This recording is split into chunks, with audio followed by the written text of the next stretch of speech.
This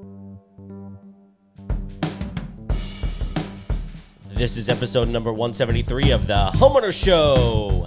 Whether you're DIY or looking to hire, we're here to help you find the best information and options for you and your home. My name is Kevin Hackett, and here with me is Craig Williams. Hello, and welcome to the Homeowners Show. We're so glad that you could join us for another live episode here from the Homeowners Show studios. How you doing, Kev? Well, other than the fact that I sound a little bit like a frog, I mean, I don't know. You're not so much Kermity. No. It's gotten better. I've not got more Jeremiah. Oh, boom.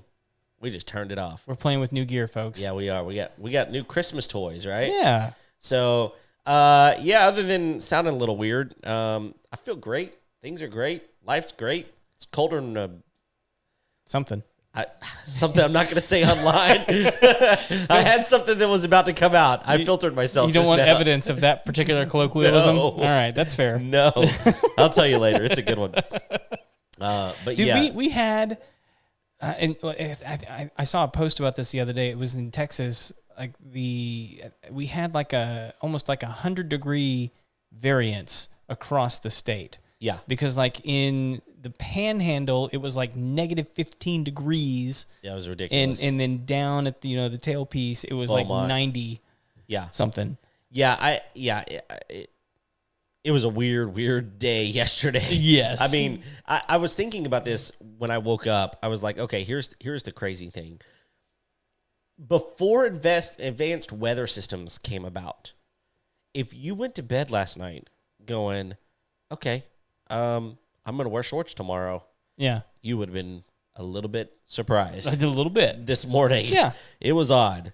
Well, it was what was really weird about it is because usually around here, if we're gonna have a cold front, we have a little bit of wet weather roll through, and it usually happens around sundown. Right. If we're gonna have a shift in the weather. Yeah. But it was 9 o'clock last night, and it was still close to 80 degrees. I know. And it wasn't till about 4 or 5 in the morning today that it shifted down to 30. Oh yeah. It was nuts. It happened quick. Now I felt it getting a little cool last night about 11:30. Let the dog out, and I was going, okay, it's kind of windy. It's a little bit different, but it was beginning. It was beginning. Yeah. But I'll tell you the dumbest thing I did. All right, I'm always interested in hearing that. Yeah, I almost cut my thumb off. Oh really? Yeah. What were you doing? Well, so you know how toys these days are made to be adult proof. Sure. You know what I'm talking about? You can't get them out of the packaging. So we're using a construction knife to No. Okay. It was a legitimate pocket knife. So my daughter had gotten one of these. She's big in American Girl dolls, right? Right. Yeah. So she got one of these American Girl doll horses, and so this thing is put in together with 1/4-inch zip ties. Okay. I mean, like some thick stuff, yeah. right? The ones that hey, thief, run away from here. Right, exactly. Why would you ever steal this item? Because you're never going to get into it, basically. So I've legitimately I've got everything ready. I'm going, okay, I got the first one off, but the second one was maybe an inch wide. Uh-huh. I mean, there wasn't a lot of space in here, and why we didn't have some good scissors around, I don't know. We had a pocket knife. So I go to get this thing off, right? Right. And I'm giving it a little bit of oomph, and it's not going anywhere. So logically, what would you do? But I gave it a little bit of a rotation, to come at it as an angle. Yeah. And I was gearing up, and I was like, okay, I'm ready. I'm ready for this. Let me make sure I'm going to get in the shot here. So I'm ready for this. And before I was ready for it, it popped on me. I wasn't ready. I wasn't even giving it anything. And my finger went, ooh. And I just said, nobody else knew it was happening because this gift had already been opened. Everybody had moved on except my daughter, who was ready for this thing to be opened permanently, right? Right. And so I just went, cut myself. So I knew it was bad though. So I got up. I went to the kitchen. I told my brother-in-law, who's a firefighter. I said, I just cut myself, and he goes, "Oh, okay." And I go, "You should probably follow me." And so he followed me in there, and I've got this thing, and I'm holding it, just trying to keep pressure on it. Yeah. And I mean, it probably took a good 15 minutes for the bleeding to stop. Yeesh. And then, did you get any of that good purple blood? Yeah, and like not only that, like, and this was the weird thing is, I started feeling weird.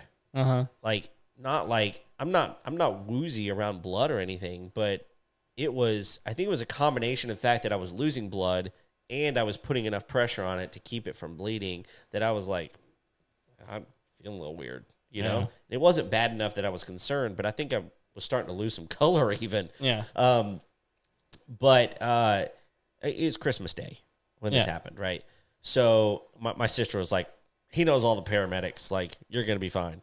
And I was like, I'm not worried about that. I don't think I'm going to need stitches or anything, but I am going to need something.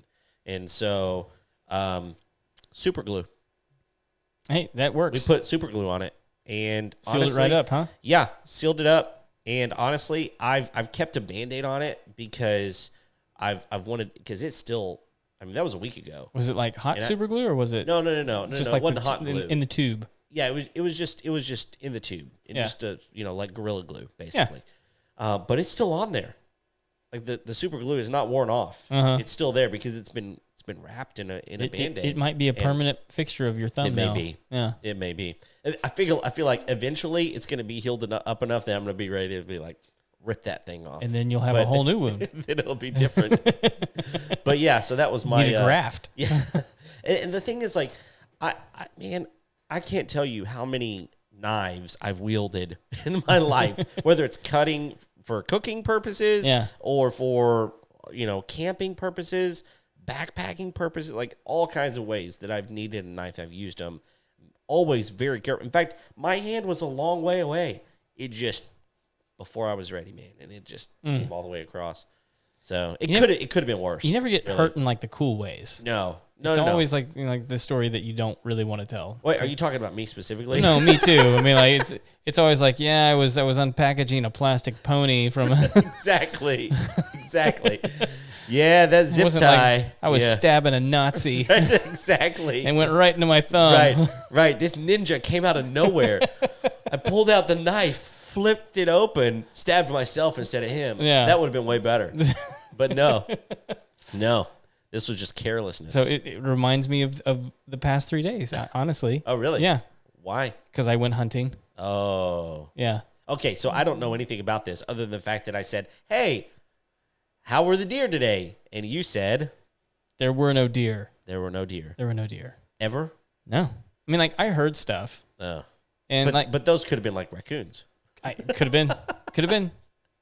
been. Never saw anything. So I spent 3 days hunting in Sam Houston National Forest. Okay.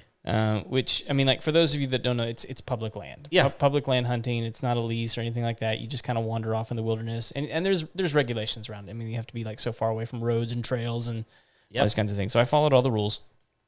But, like, saw nothing. Man, that's so disappointing. And to be fair, it's the end of the season. It's really the only time I had to go. But, like, and I try and approach this with just about everything. With any great failure, there's lots of good lessons to learn. Okay. So don't wait till the end of the season to go. Well, I don't. Because you have no more opportunities. You're talking about.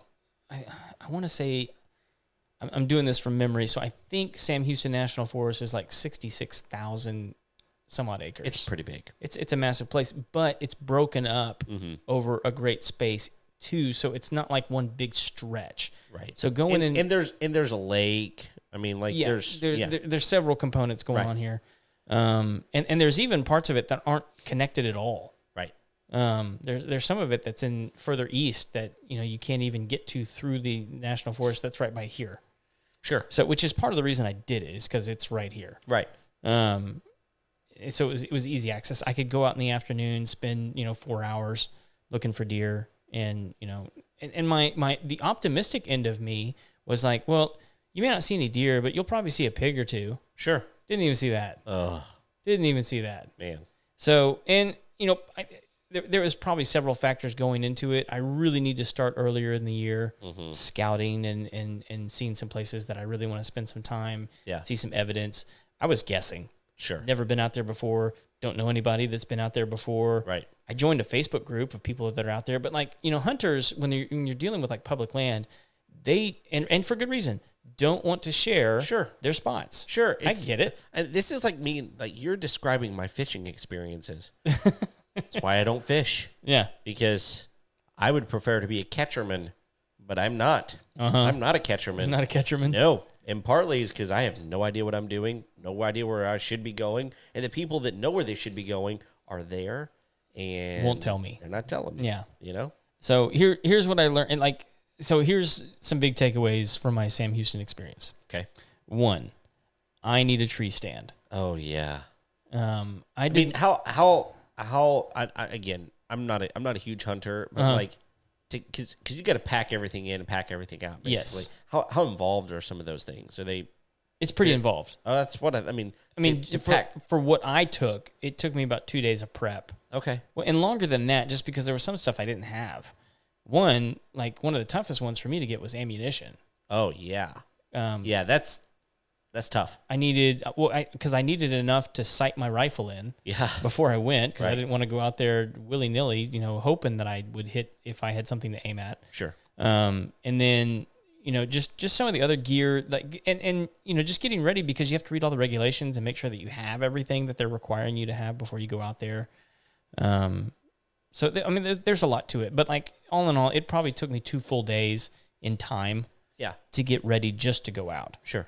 And then just having it all organized where while I was out there, I even lost a piece of gear that I'm gonna have to replace. Oh. So, which it was annoying. But the places where you want to get to, where that you're probably going to be able to see something, it's next to impossible to pack anything out if you even get anything. Oh man. So it's a challenge, which I enjoy. That's part of the difficulty of it's why some people don't want to hunt on that land, is because you can't take a mule or a 4-wheeler or anything like that in. Right. It's walking only. Right. Well, in some places. Okay. So there's ways around that. Okay. In some areas, but yeah, for the most part, I mean, you're having to pack in what you can carry on your person. Sure.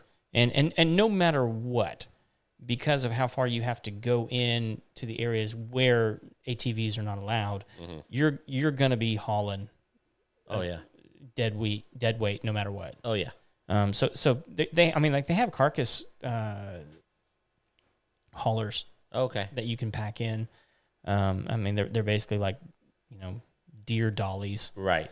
But I mean, my problem with that is, I don't want to own a piece of equipment that I use for one thing, right, one time a year, maybe twice a year. I'm just not interested.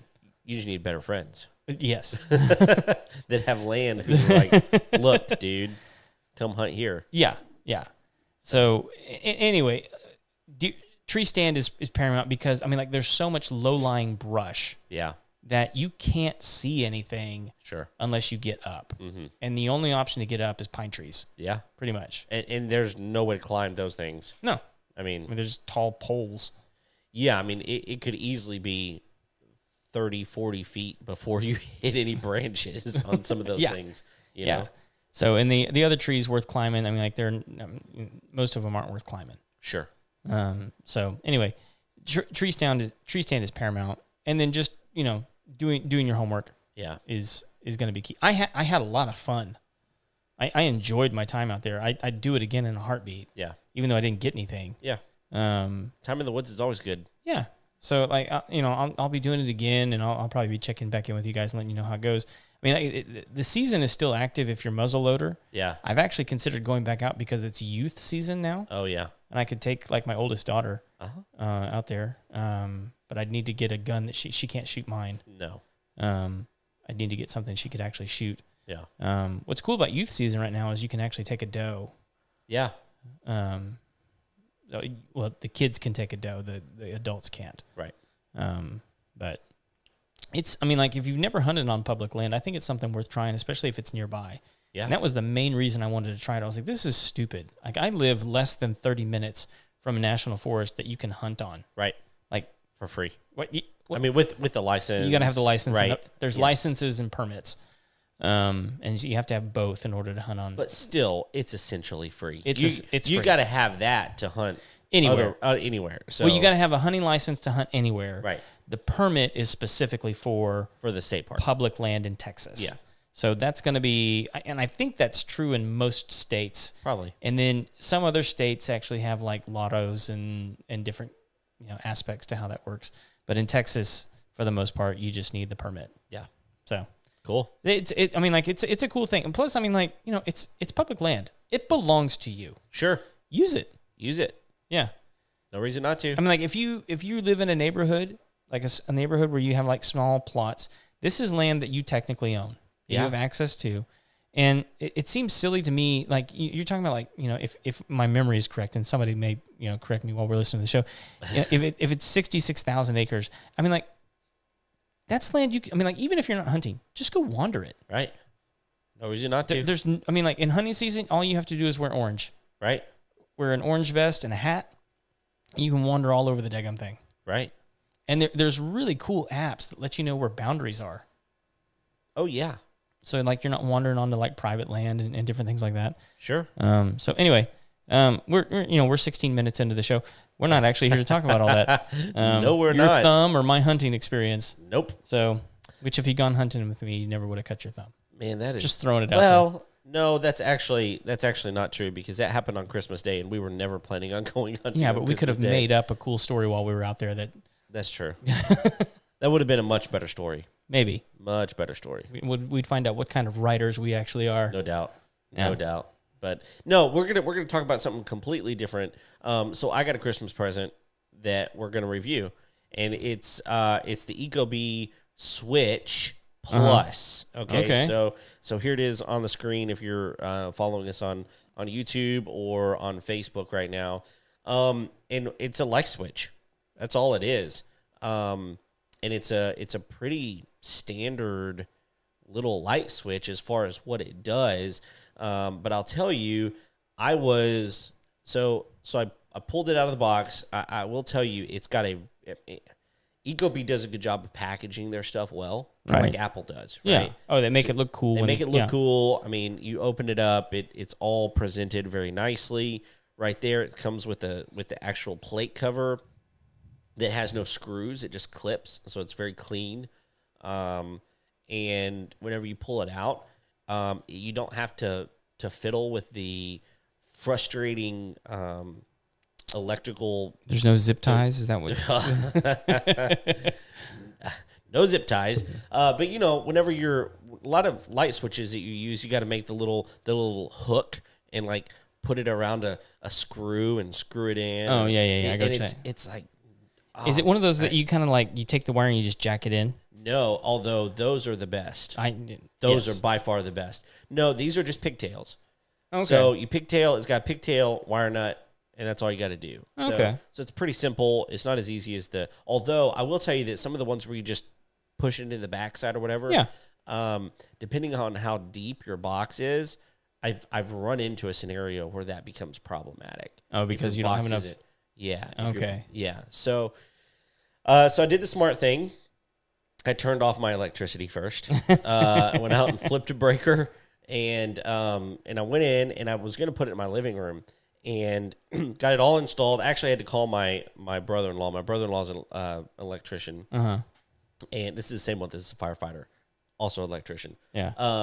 And I was like, all right, dude. Like it tells. So another thing that's cool is all you do is open up the Ecobee app, and it walks you through how to install it. Oh, so it works with the regular Ecobee app. Okay. It works with your regular Ecobee app. You don't have to have a separate app from your thermostat or anything like that. that. That's probably actually an important point for people to, like, if you've never heard of Ecobee before. Yes. Like it's an ecosystem in and of itself. So the thing where we